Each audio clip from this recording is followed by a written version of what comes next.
Uyu ni mwako wakitwo na ugitiri munene o ndumwe na kamera cia CCTV. Mwako uria ukoretwo ukihuthika hari kuruta wira wa wendia wa gasi ya Google iria ireeta City Gas. Kuringana na Githimburu uria ni kamishina wa ruhonge rwa KRA, oigite kiganda giki ni kimwe kiaigi iria ikoretwo ikiruta wira uyu na njira ya Google. We have found them not to have to be licensed by the Energy Regulatory Commission. They have no CAB certification. They are not licensed.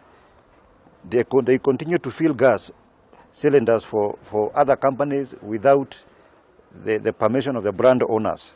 Ona kuhana uguo honge ici ni irahingire kiganda giki riri uthuthuria wambikitwo wa gwethana na ene. We are here to ensure that this facility does not continue to operate without the government approval, without the approval from NEMA, without all the necessary approvals, so that we fight this battle of illicit trade. Honge ici ni ikoretwo igikabiriceni icigo itiganite kurana na onjoria aria marahuthira njira cia Google kuonjorithia.